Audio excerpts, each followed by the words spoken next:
welcome to today's live workshop, 5 secrets taking your recruitment or search business from 6 to 7 figures in revenue without working yourself into an early grave. We've just got people just joining now. If you can, before we sort of dive into the main content, just to check in if you can see and hear us okay. You should be able to see sort of me on screen and Terry on screen as well. Hi folks. If you can hear us okay, just give us a hello in the chat box so we know that everything is working okay from a technology point of view. Again, I'm sure you're used to Zoom.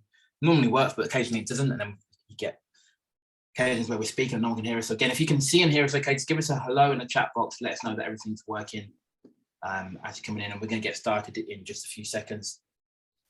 Hi, David.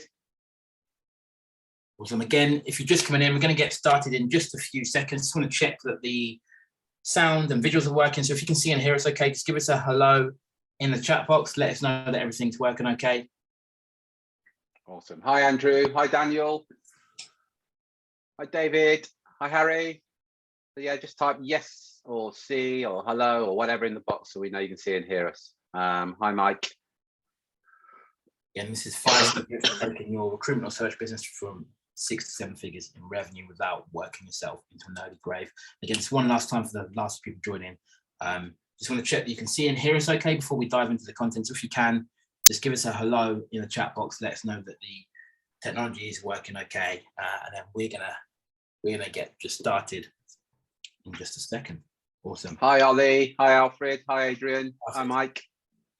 Perfect. So there's still a few people joining, but it looks like for the vast majority of you that everything's working okay. You can see and hear us. So welcome to today's workshop: 5 secrets taking your recruitment or search business from 6 to 7 figures in revenue without working yourself into an early grave. Just very quickly, just an overview of what we're going to be covering today.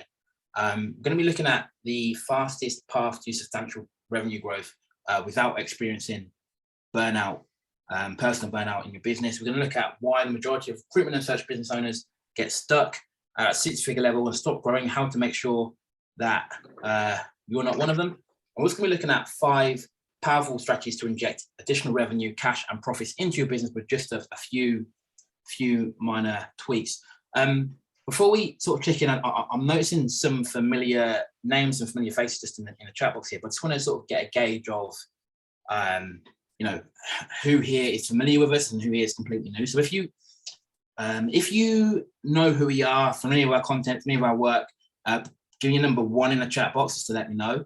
If this is your first sort of workshop or first time hearing from us, or if you're relatively new to us, new to our world, give me a 2 in the chat box. Just want to get a gauge of where we are. Just want to know how long to spend on the introduction, if to do one at all.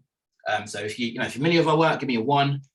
If you're completely new or relatively new, unfamiliar with what we do or how we can help, give us a 2.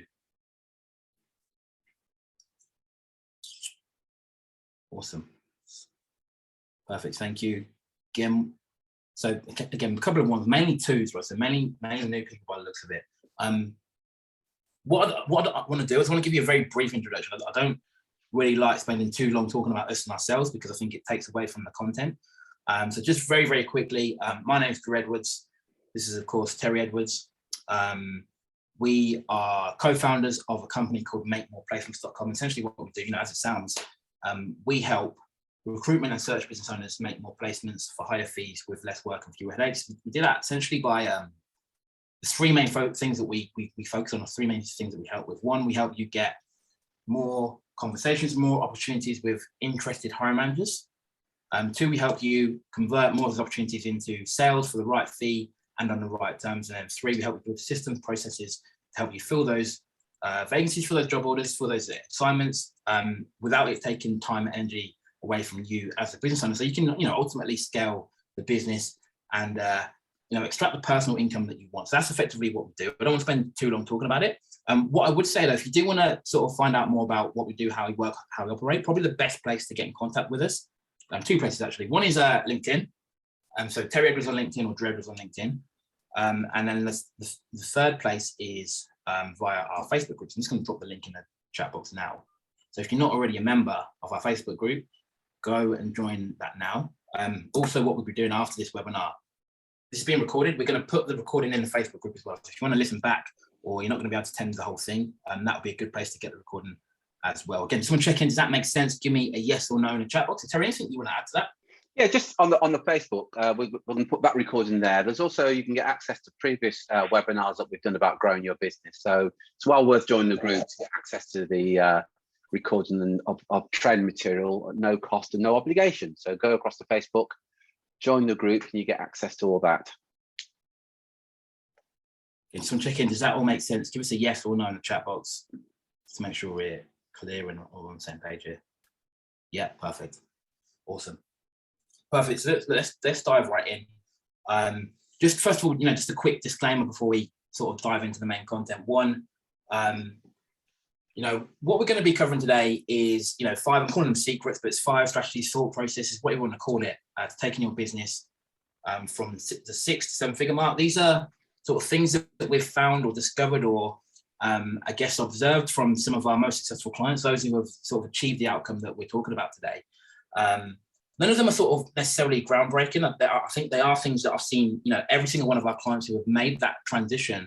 And I think the important thing for today is not just made that transition, because I think it was relatively easy to go from 6 to 7 figures, but doing it in a way where they're not neglecting their family, they're not sort of burnt out, they're not overworked and underpaid. So doing it in an enjoyable way, an enjoyable, profitable way as well. These are 5 of the things that we've seen work really well. So we're going to be covering those today.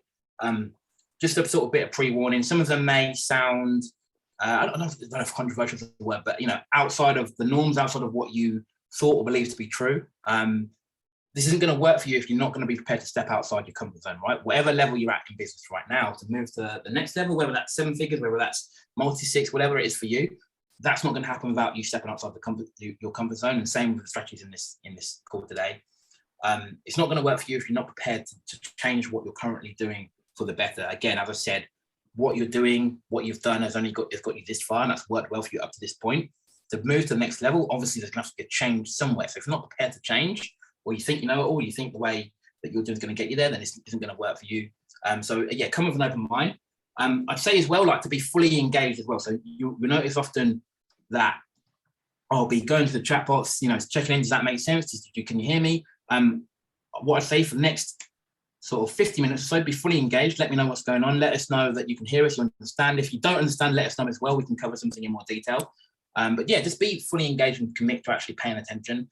If you're not going to do that, or if you've got something else going on, then again, this be a good time to leave. But if you're going to stick with us and you want to sort of actually get this information for your business, then yeah, commit to it. Be fully engaged for the next 50 minutes. So we've got nothing to sell to you, so we're not going to be you're not going to be selling anything at the end of this webinar. We're not going to be asking you to part with any money. What we will do, though, if you do find it useful, we'll give you the opportunity to find out more and speak with me, Terry, or one of our team, one-on-one in a bit more detail about what we've covered. Again, just want to check in. Does that make sense? Is everyone comfortable with that? We're all in agreement here. Just give me a yes or no in the chat box. And Terry, anything you want to add?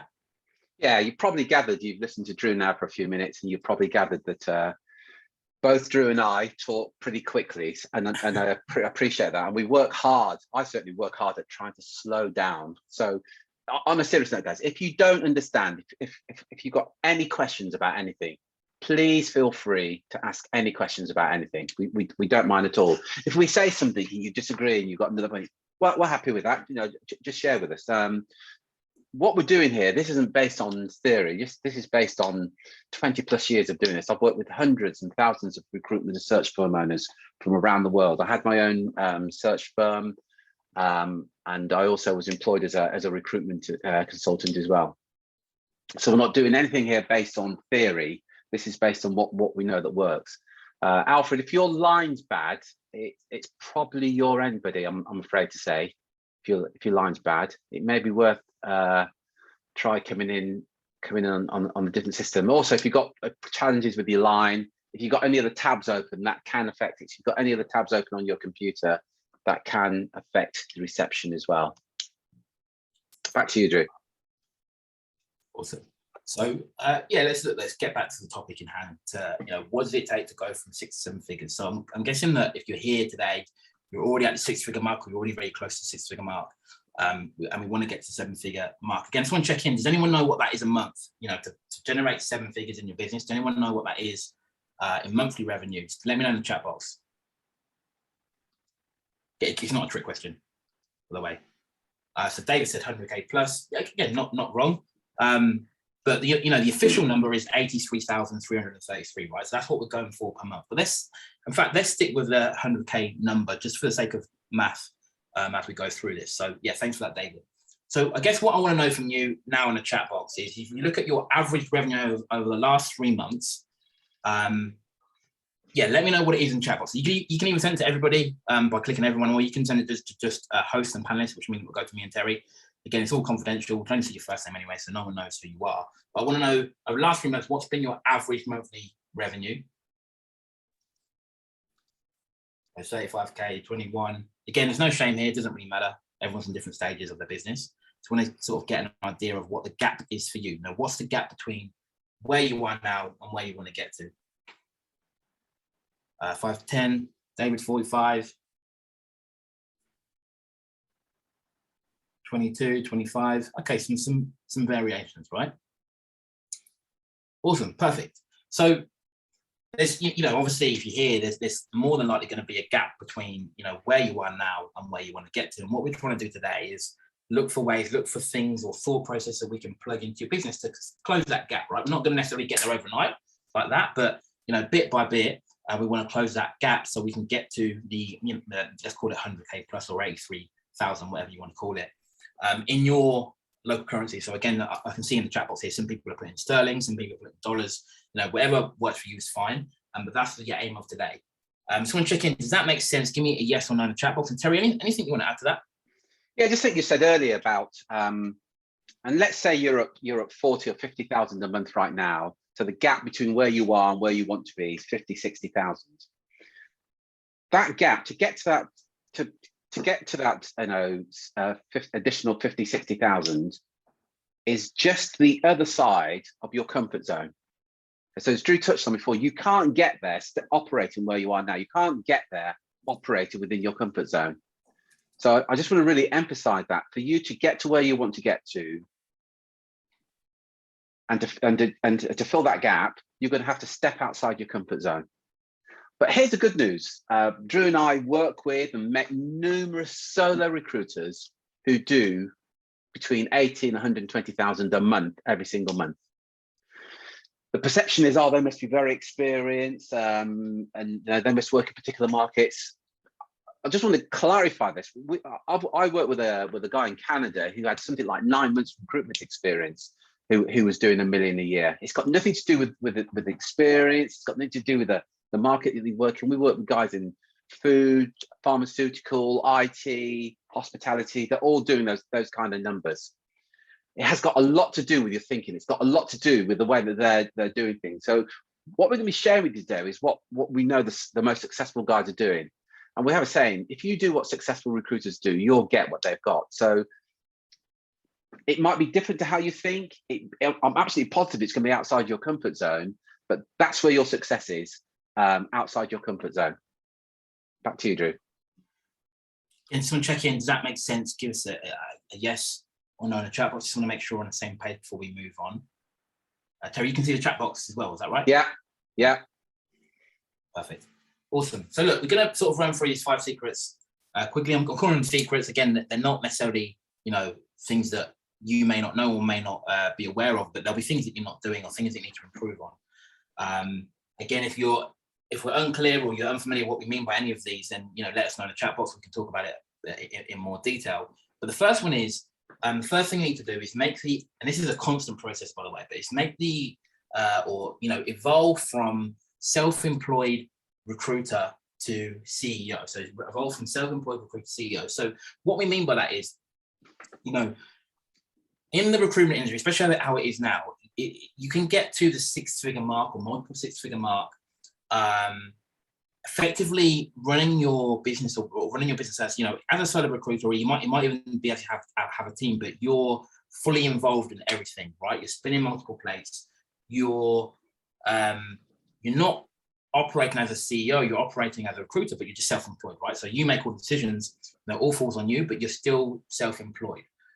In order to sort of make that transition, right? So you can get 6 figures there, you can operate in 6 figures doing it like that very comfortably, right? But what we've seen happen is, in order to sort of break free from I'm calling it 6-figure trap, where often people get stuck, to go to 7 figures and beyond is we need to sort of make the transition from self-employed to being a CEO, which means our behavior changes, our thinking process changes, and mainly like, your responsibility within the business changes. So at the moment, most likely you're responsible for making placements, you're responsible for the marketing, you're responsible for the sales, you're responsible for the finance, you're responsible for every department in your business you're actively involved in. You're actively not just overseeing, you're actively working, operating in that function, right? To move to 7 figures, we need to get you away from working in that function and more overseeing it, plugging ideas into it rather than implementing.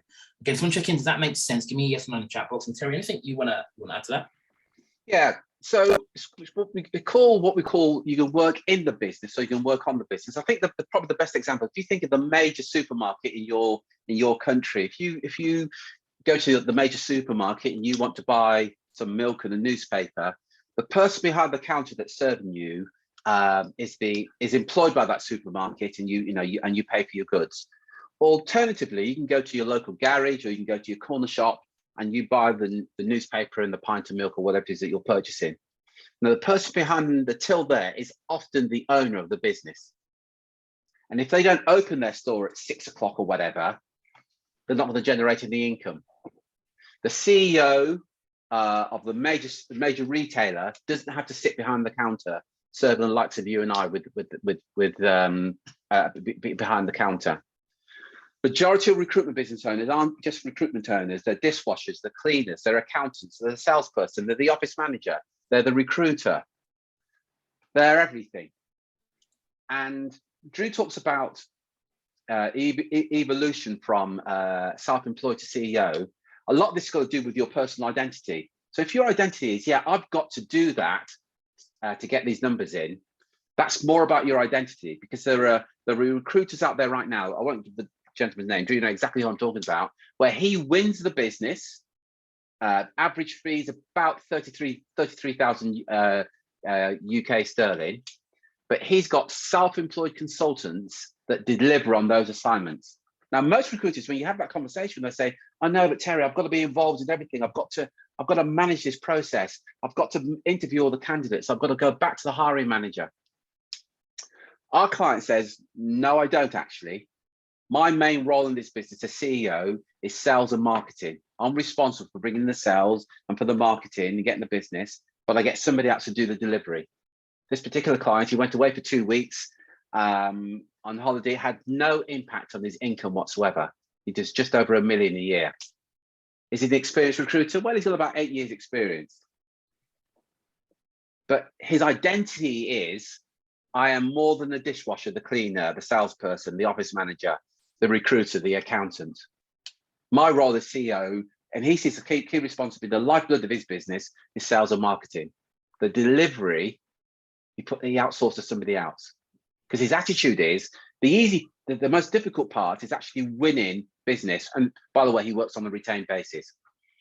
The actual delivery of the recruitment, he says, is the easiest part, and he outsources it. But note there's a difference in his thinking to the majority of recruiters that I speak to on a daily basis, or Drew and I speak to on a daily basis. He has a completely different identity, personal identity, to the majority of recruiters, business owners that we speak to. See, and the key thing here is you will only perform to your identity. You can't perform out of it. If your identity is, well, I'll do 100,000 a year every single year, you will. If your identity is, hell no, I'm going to do 7 figures a year every year, and I'm going to find a way of doing that, you probably will, because you will always perform to your personal identity. If you believe your identity is you can't get more than 15% per placement, you will. By the way, this particular recruiter I'm referring to, he gets 30% per placement, because that's his personal identity. If you ask him why, he says, because that's what I'm worth. But the fees that you charge and the way that you operate are always within your own personal identity. As well, just to add, I think a lot of this comes down to capacity, right? So early stage entrepreneurs, early stage business owners, and probably recruiters are the best at it, right? Which is almost a gift and a curse. Is you can get to that silver mark of pure hustle, right? Working your ass off effectively, working extremely hard, right? And again, I'm sure the majority of you on this call now, if I said to you, like, do you feel like you work hard? The answer's going to be yes, right? We often can't work any harder, right? So we have if we've got no capacity to work harder or limited capacity to work harder, so those of you who are at, 20,000, 40,000, 50,000 a month, you probably can't double how hard you work, right? We probably can't, right? As much as we could probably put a little bit extra work in, we probably can't double it without neglecting other areas of your life, right? So whether it's fitness, family, whatever, we can't do that. So it's about capacity, not only to work. So in order to sort of get the same results with the same level of work, you need to be operating at a different level in different areas, right? So it's one stage is about, your workload. Two is about your thinking as well. As humans, as people, we have limited capacity to make decisions, think. You often hear the people speak in terms of, they need headspace, because whatever you're dealing with in your life, you can't. There's only a certain amount you can take on. You need to be thinking at a higher level. You need to be thinking like a CEO rather than a self-employed recruiter who's all about hustle, hustle, hustle. We need to be making higher level decisions. The only way you can do that is by making that evolution from self-employed CEO. Again, I just want to check in. Does that make sense? Give us a yes or no in the chat box. If it doesn't, again, let us know as well. We can talk about it a bit more.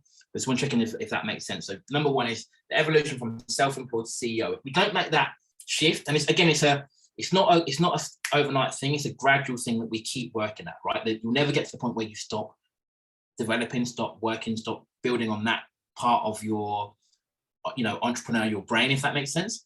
But I just want to make sure you're following what we're saying. Like that's, as much as it's important to work on your sales marketing, the business, it's also about, how can we transform our mindset in terms of where's your focus going? Where's your energy going?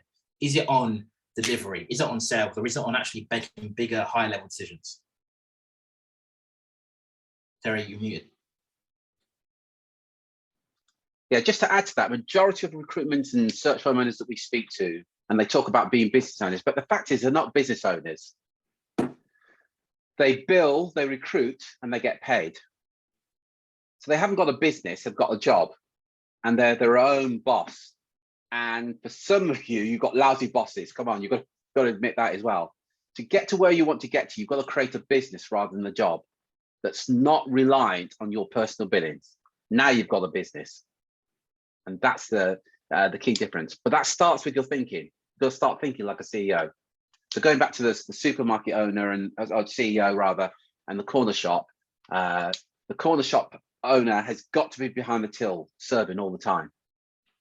The CEO probably earns 10 times as much as that shopkeeper, but is not behind the till, or is not in the warehouse, loading up the forklift trucks with the cans of beans.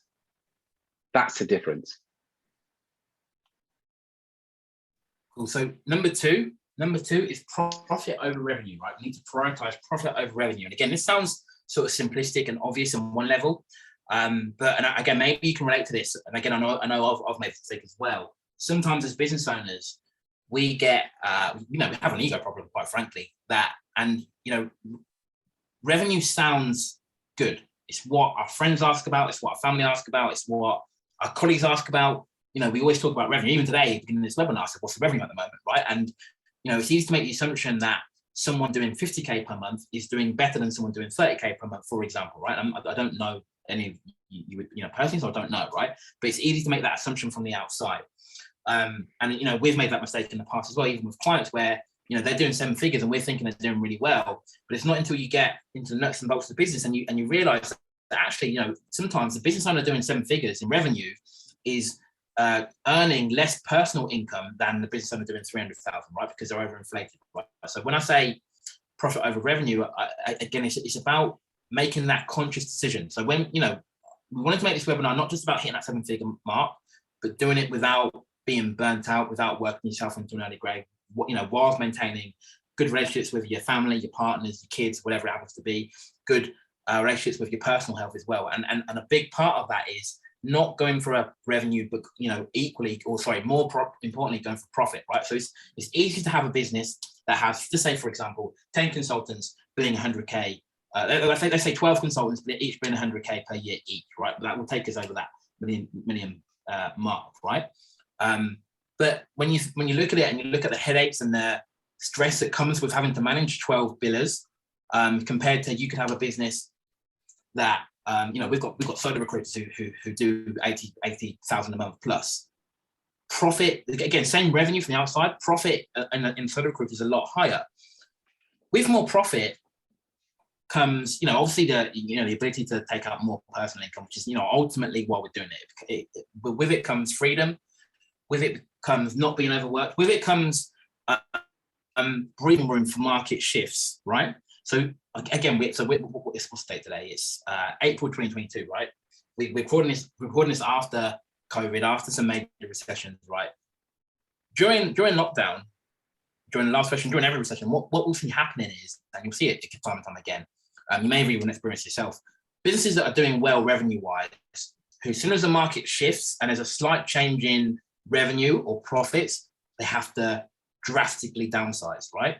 That's what comes with not having the margins there, the profit margins there. So what the profit margin gives you is that safety blanket as well, right? One, it helps you withdraw more from the business, but also gives that safety blanket because when the market shifts, how have we got enough cushion to adapt and be safe and be comfortable without having to drastically downsize? So essentially, this is about before we look at scaling. So those of you that are at 20k per month, 30k per month, 40k per month, even 50k per month, before we look at scaling, it's the easy way to get to 7 figures is to think, I'm going to double my input. Whatever I'm doing now, whatever my team size, whatever, I'm going to double my input and I'm going to get the same. I'm going to double my output equally. That's the easy way to do it, and the way that often causes burnout, stress, headaches, brittle businesses, quite frankly. The better way to do it, the safer way to do it, the way that gives you back more freedom is to look at optimization first. How can I get a bigger output, bigger result, bigger revenue with the same input? Without increasing my costs, without increasing my overheads, without increasing my team size. What can I tweak? What can I improve? What can I optimize for my entire process from the top down so I can get a better end result at the end, right? That way, profit margins increase, my workload decreases, and overall, I've got more enjoyment in terms of growing this business. Again, someone check in. Well, 2 things. Someone check in. Does that make sense? Give me a yes or no in the chat box, or any questions as well. Put them in there. And Terry, anything you want to add to that? Yeah, so let's quickly share a story. Pre-pandemic, I remember going to a barbecue, and there's probably, I don't know, about 20 people there. And as the evening went on, there was a whole group of us sitting outside around the barbecue. It's about 10 o'clock. And one particular chap who I'd never met before was talking about his business and going on and saying that he was a multi-million-pound business owner. And I was kind of interested and said, "Oh, what do you do?" And he said, "Oh, I'm in recruitment." Because he was doing recruitment, I had a lot more interest. And as the night went on and he got drunker and drunker, we just got talking.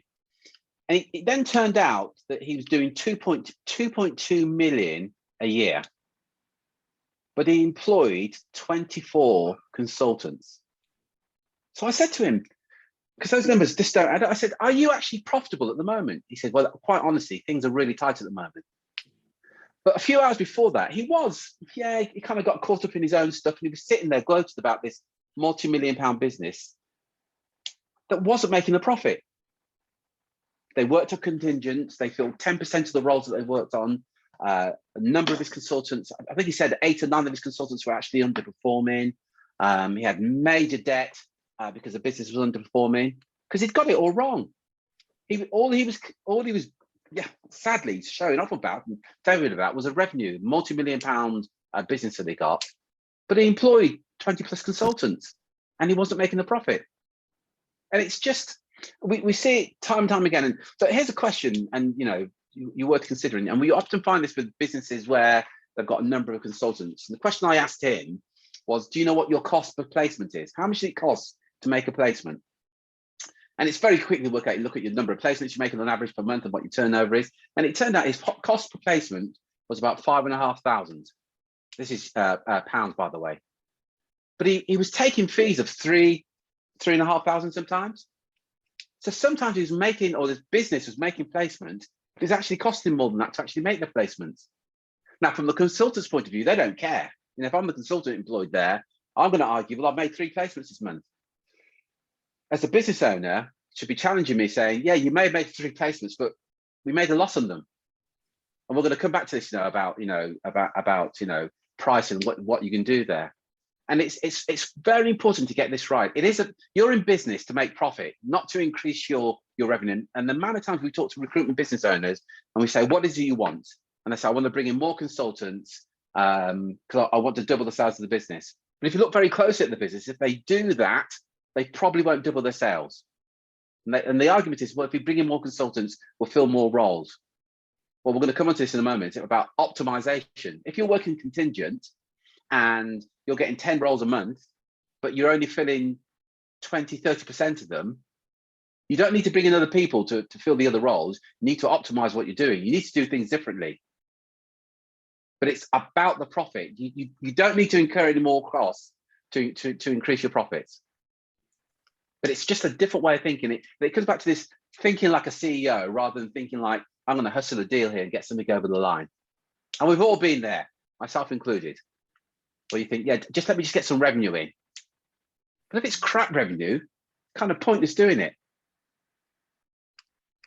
Again, I just want to check in to make sure we're all following it. Is this making sense? If this useful so far, just give us a yes or no in the chat box. I want to check in. I do want to hear from all of you as well.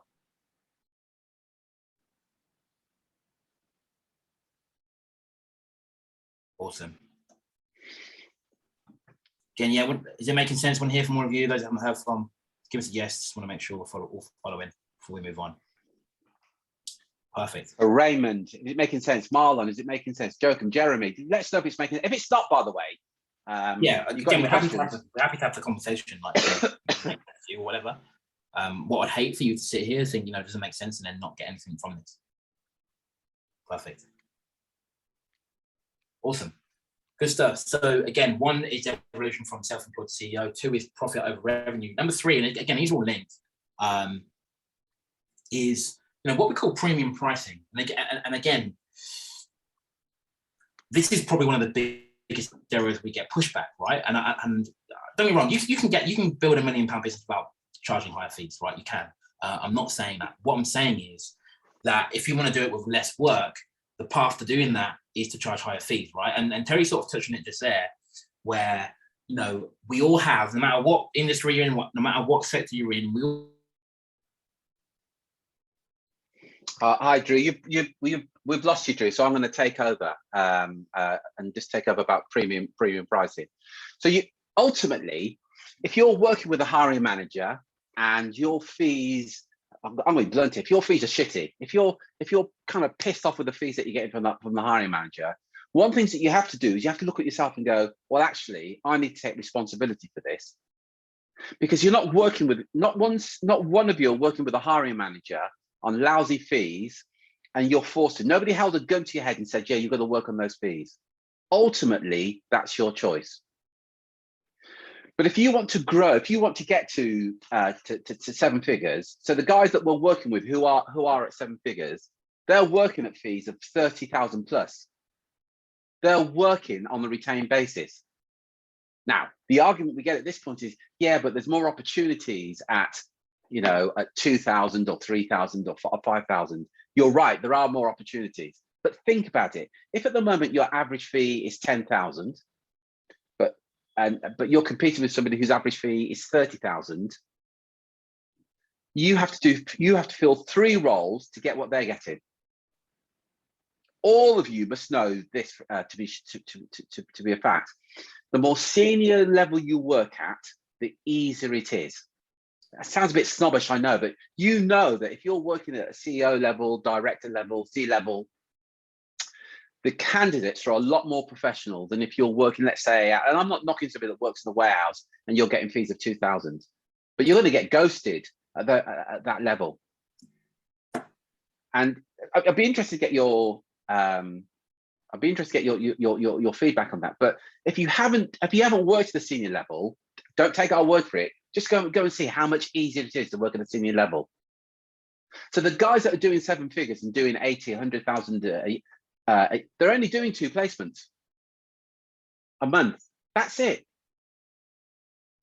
They're only getting 2 job orders, by the way, because they tend to work. We talk about better fees. They tend to work on a retained basis. So if you're working contingent and you're having to work on 10 roles to fill 3 of them, these guys are saying, bullshit, I'm not having that. I'll work on 2 roles. I'll get paid the percentage of the fee up front. I'll work exclusively with this client, and the client will work exclusively with me, and I'll deliver. And you have less hassle with this, all this talk at the moment about, you know, candidate shortage. And there is, but here's a question worth asking. If you're working on roles and you're finding there's a candidate shortage, is that role being filled by your competitors? Because if it is, then there isn't a candidate shortage. What it means is that your competitors got in there before you and you're working on contingent. If it's not being filled and there really is a shortage of candidate for that particular role, why on earth would you take it? If that candidate doesn't exist, and we've all had it, I want a managing director and I'm going to pay them 30,000 a year. Bullshit.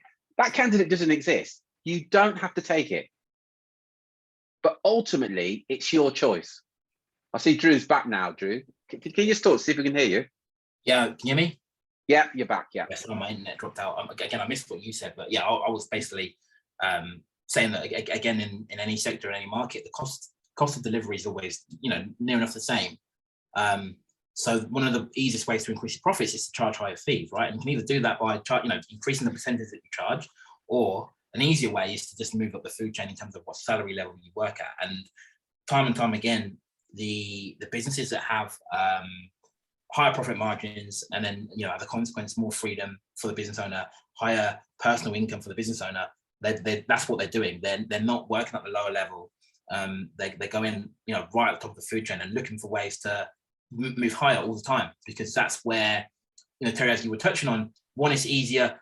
Again, even for argument's sake, let's say it's not easier, right? Let's take a 30k salary versus a 90k salary, and let's say that it's, you know, actually a 90k salary is harder to fill than a 30k salary. You know, I think for certain we can all agree it's not 3 times harder.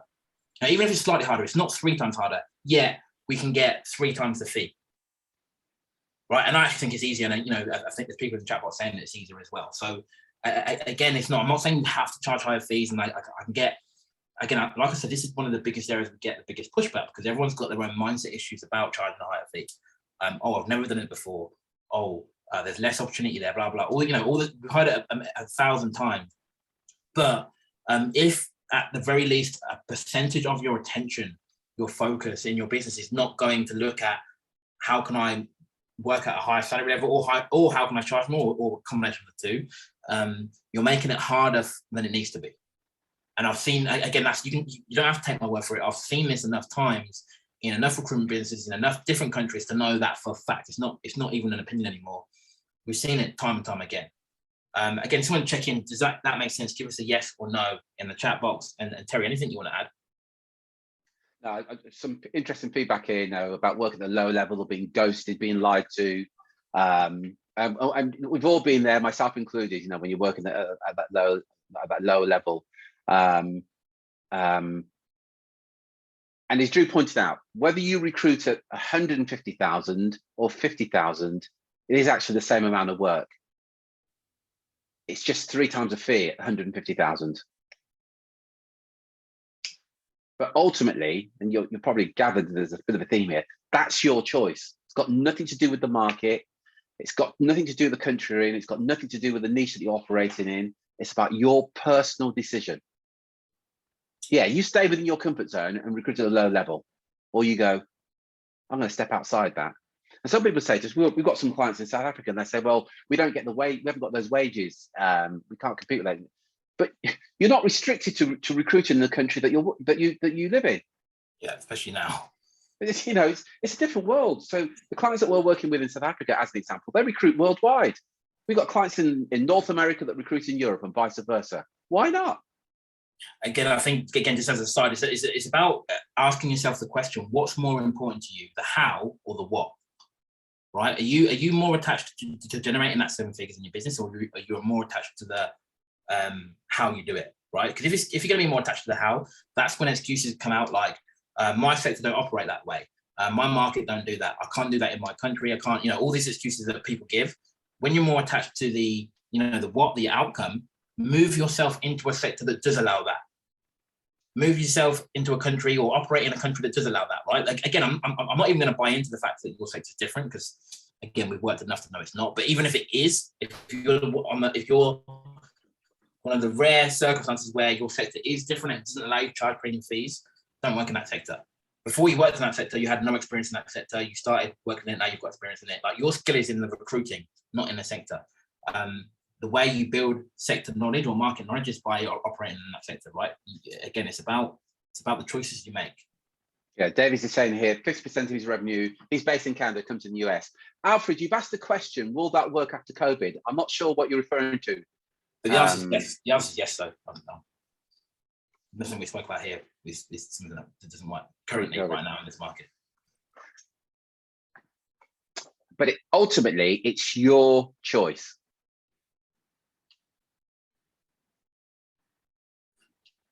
So again, just to recap, number one, evolution from self-employed to CEO. Number two, profit over revenue. Number three, premium pricing. The fourth one, we've called it data, not drama. Data, not drama. So, and I think, again, we've all probably been or made this mistake, and I certainly have. No, Terry has. And again, we still do it as well. So with all of these, it's not a snap thing that we fix overnight. It's a constant evolution, something we constantly work at. And that is, I guess, basing our decisions on emotion or assumptions or what we assume will work or will not work versus cold hard data, as in we've tested something, it worked or didn't work, and we're making our decision based on that. So, I think, like, what I mean by that, to give you a prime example, is we all make assumptions about what will work after COVID, for example, or what will work in our sector, or what marketing will work, or what's the best way to attract candidates. We've all got these assumptions that sort of are controlling our decisions, the way we act, the way we market, sell our services. What I've noticed with people that make this transition is they're not caught up with any of that. They just test things and let the market tell them whether it's going to work or not, and they're not afraid to fail. Countless times, I've had clients, people who've come to us for advice, and we're working with them on a particular project. It's going well, and they say, you know what, I want to test this. I want to try this, and I've said to them again. I've made them saying, you know what, I really don't think that will work. I don't think you can get paid 50% upfront. I don't think you can charge an admin fee. I don't. There's all these different perceptions that I've given my clients, right? And they've said, rightly to them, I'm going to test it anyway, and they've tested it and it's worked, right? They're not allowing their decisions to be made on false assumptions, right? They're willing to put themselves out there and be wrong and get the feedback from the data, right? So again, question for you, like, how often in your business are you making decisions based on what you think and assume and believe to be true and believe will work without any real knowledge? I think a couple of weeks ago, I saw a post in the Facebook group, and someone was sharing how they're getting their candidates to respond to their particular outreach, right? And there's people slating this guy in the Facebook group saying how if you do it that way, you're bound to get complaints. This is bound to happen. This is bound, this is all going to happen. I'm looking at these comments and thinking, none of these people have tested it. They're all basing it based on what they feel will happen. And again, I'm not saying they're wrong. I'm not saying they're right. I don't know either, because I haven't tested it. But what it's about is being willing to just try something different, try something new, go outside of your comfort zone, what you're currently doing, and see if it will get you better results. Again, someone check in. Does that make sense? Give me yes or no in the chat box. And Terry, anything you want to add to that? Yeah, most of us, myself included, sometimes give opinions, but the truth is we're not qualified to give those opinions. And you gave the example in our group. Somebody came up with the idea of adding an admin charge onto their invoices. So they add, is it $2,000? Yeah, $2,000. So on the final invoice, they add $2,000 and it's admin. And we sat in the group call saying, not sure if you can do that. He said, well, my solicitor did it to me. I don't see why I can't ask for it. Well, most of our clients are doing it now. Do some clients push back and go, yeah, well, I'm not sure if I'm happy with this 2,000 admin charge? Of course they do, and they will negotiate, but it's purely an admin charge. Another one is some of our clients now get 50% of the fee up front. See, people listen to that and go, my clients won't do that. So, and here's the thing to consider about that. Are you qualified to give that opinion?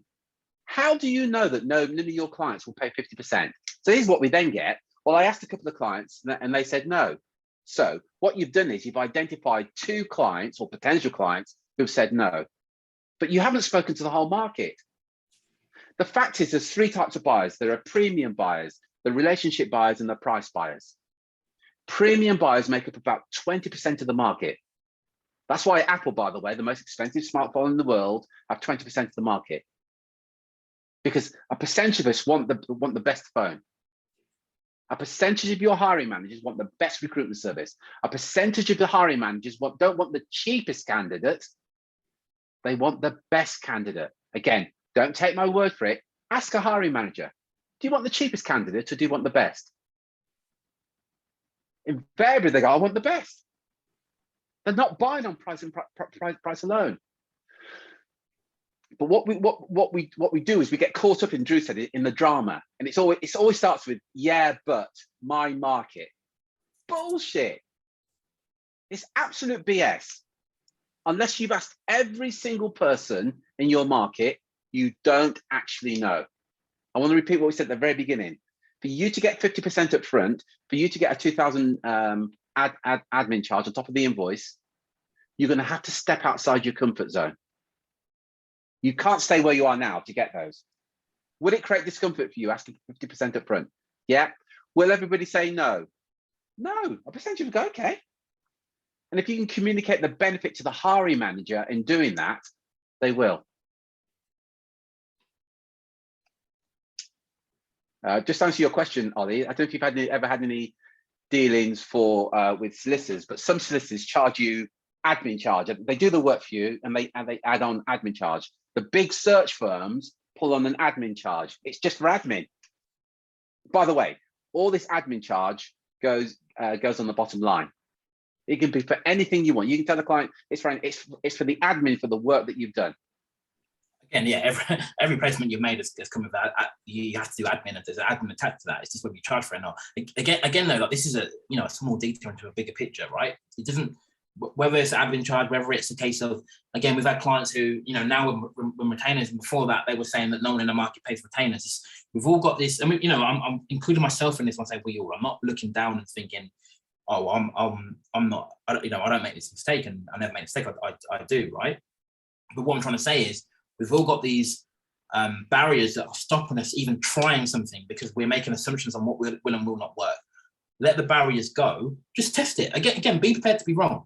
You might put an admin fee, for example, on your terms, and every single client says, no, that's not, we're not doing it, right? Again, at least you know the answer now, right? Rather than making assumptions. And all I see, common thing is with these recruiters that get the result and make the transition we're talking about here, they don't have this, or as much anyway, this barrier to trying things. Let me just see how it goes. And I think that partly comes from one mindset, but two, having the marketing in tune, so they're developing enough opportunities. I think all of this is very difficult to do when you're not winning enough business, right? And we've all probably been, even charging higher fees. If you're not winning enough business, it's harder to say to your next client, actually our fee's 35%, right? When you go for a dry spell, it's harder to do these things. But it's one thing that we're seeing a lot.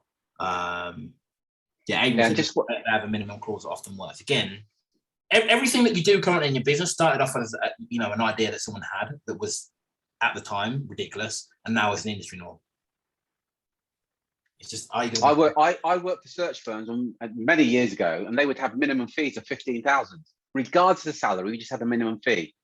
So the salary could be 25,000. Our minimum fee was 15,000. We only worked on a retained basis. Did some clients say no to that? Of course they did. Well, I also got a role at 42,000 many years ago with a minimum fee of 15,000. But that was the minimum fee that we charged. Have you got? By the way, test all this. What impact did it have on your business if you just added 500 to admin charge to every invoice that you sent out, as an example? It's all going to the bottom line. But you've got to step out of the drama and base your decisions on data. Again, someone check in, does that make sense? Give us a yes or no in the chat box. That's why you're doing that, so we can do a quick recap, right? So we have two questions. One, does it make sense? And two, any questions as well. One, evolution from self-employed to CEO. Two, profit over revenue. Three, premium pricing. Four, data not drama. And five, we're going to move on to the last one now, is focus on what we call the lead indicators rather than the lag indicators. So focus on the lead indicators rather than the lag indicators. And just to give you a quick definition of what we mean by the two, because it's not necessarily a common term that I see in recruitment per se. A lag indicator would be the end result. So, right at the beginning, I asked you what revenue you're at. Revenue is a lag indicator, right? It's the product of something that you've done before. It's the product of a particular set of activities that you've done before. So a number of placements, which is a product of number of calls, number of emails, number of interviews. There's activity that has led to that end result, right? So the activity is the lead indicator that leads to the lag indicator, which is the end result. Again, just want to check in, does that make sense, first of all, in terms of the definition of what a lag indicator is and a lead indicator? Give me yes or no in the chat box. Just want to make sure we're on the same page. If that doesn't make sense, this would be hard to understand the rest of it, right? Again, let me know. I want to hear from all of you. Awesome. Daniel says yes. Lance says yes. David, yeah.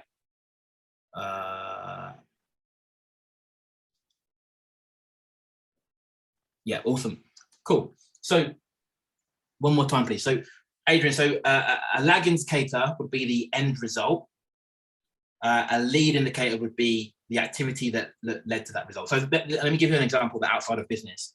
Let's say that my goal was to, with the window behind me, my goal was to smash the window, right? So the lag indicator is the window being smashed, the hole in the window, right? The lead indicator to that is maybe me picking up this glass on my desk and throwing it out the window, right? So the lead indicator is the activity, the lag indicator is the end result. Again, so when checking, does that make sense? So in business, the lag is the revenue, the lead is whatever activity you do to get to that revenue. So I'm talking a number of sales calls, a number of emails, again, everyone's got a different process in their business, but whatever activity gets you the end result. So one mistake that a lot of recruitment and search business owners make, and again, we've made it as well, is we always set our goals around the lag indicator. We always say, and it's easy to do, right? New year comes in, I want to get my revenue to this. I want to go from 6 to 7 figures. I want to go from 7 to 8 figures. I want to get, whatever it is, I want to generate this much a month. We always focus on the lag indicator, right? But again, we have no control of that. David just said, I tell my team to focus on what they can control, activity, not what they can't, 100%. what their client buys in. Again, exactly the point I'm trying to make, right? So with these, with our clients that have done this, they have a goal, they have a focus on the lag indicator, but what they've also done is they've broken down the exact activity that's going to get them there. So it becomes predictable rather than just setting a goal every month or every year, going day to day without really having a clear picture on the activity that's going to get us there. So setting goals based on lag indicator is easy. It's easy to say, I want to do 20,000 a month, 40,000 a month, 100,000 a month. It's dead easy, right? We can all say it. Do we have a clear picture of exactly what steps, what activity on a daily, weekly, monthly basis do we as the owner need to have? Also, if we've got a team, what are they doing? Because until we've got that, we have no really real influence on that end result, right? What we do have complete control over is the activity. And again, the result, the end revenue may fluctuate, but if you've done 20,000 this month, and you look back at your data and say, okay, well, this month, here's the activity I did. I made this many calls. I sent this many emails.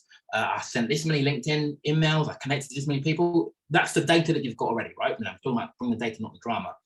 You've got the data that gets you that end result. If we want to triple that result, we need to triple the activity, right? That's a simple way of looking at it. If we want to triple that result without, working ourselves into the early grave, we're not looking at how do we triple the activity. We're looking at how do we optimize the activity and scale it simultaneously. Going back to the first thing we spoke about, right? But do you have a clear picture of what those lead indicators are? If we don't know what they are, we've got no real space to one, optimize them, because if we don't know what they are, can't optimize them, and two, scale them. Right? Again, someone check in. Does that make sense? Give me a yes or no in the chat box. And Terry, anything you want to add to that? Yeah, so next week, the 14th of this month, we have group coaching session. One of our clients, he gets 40 meetings a month with interested hiring managers every single month. But there's certain activity that he does, but he knows by doing that, by getting 40 meetings a month, which is 2 meetings a day with interested hiring managers, he will win approximately 2 retained assignments a month, every month, and each assignment's worth to him about 40,000.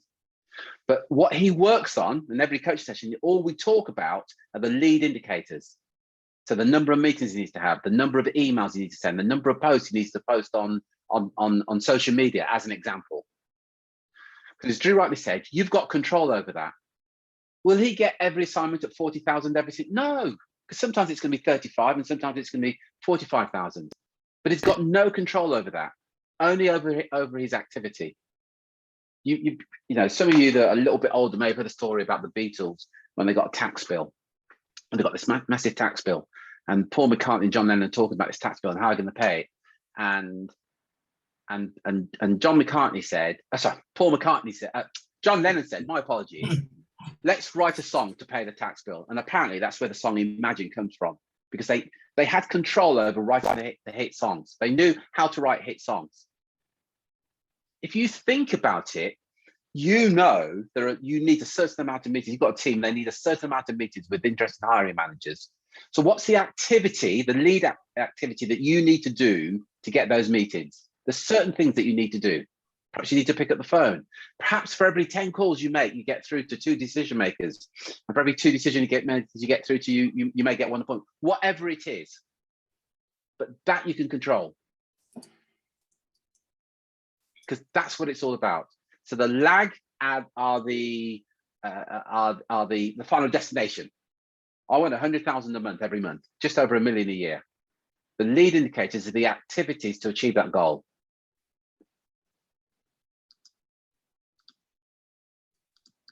That you've got control over. Just want to check in, does that make sense? Give us yes or no in the chat box. Perfect. Awesome. So look, let me, again, just a quick recap. Evolution from self-employed CEO, profit over revenue, premium pricing, data not drama, and the last one was focused on lead indicators versus lag indicators. Again, we've got 3 minutes. Any questions, post them in the chat box. Those of you that you know enjoyed this time, this useful, want to sort of speak to us in more detail about how or if we can help you grow your recruitment business, take it from 6 to 7 figures. We've made some space available for you to book a call with me or Terry, one of our team. If you go to makemoreplacements.com/start, Terry just put the link in the chat box there. But if you go to makemoreplacements.com/start, you can, there's a short survey to fill in, but then you can book a call with us one-on-one. And we can sort of look at these in a bit more detail, look at how they can apply to you specifically in your business, your sector, your market. So that's makemoreplacements.com/start. Again, see some of you from that in already. Again, I hope you've enjoyed it. Yeah, and look, if you want to plug that gap between where you are now and where you want to be, you just want to jump on the call and look at some of the things you can do. Just go there, and we'll share with you exactly what you need to do to plug that gap. We will share with you the things that you need to do that, yes, will take you outside your comfort zone, but we'll get you there. And here's the thing to consider. If another solo recruiter is doing $1 million a year, and there's several out there, but if it's one, you think, well, maybe they're a bit lucky. But personally, I know of 30 or 40 that are doing $1 million a year as solo recruiters operating from home. If they can, why not you?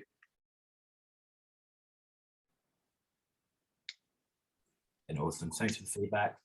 David said, great. Thanks, gents. Brilliant as always. Andrew, thanks so much. Great refresh on where I'm going wrong and what I need to brush up on / improve.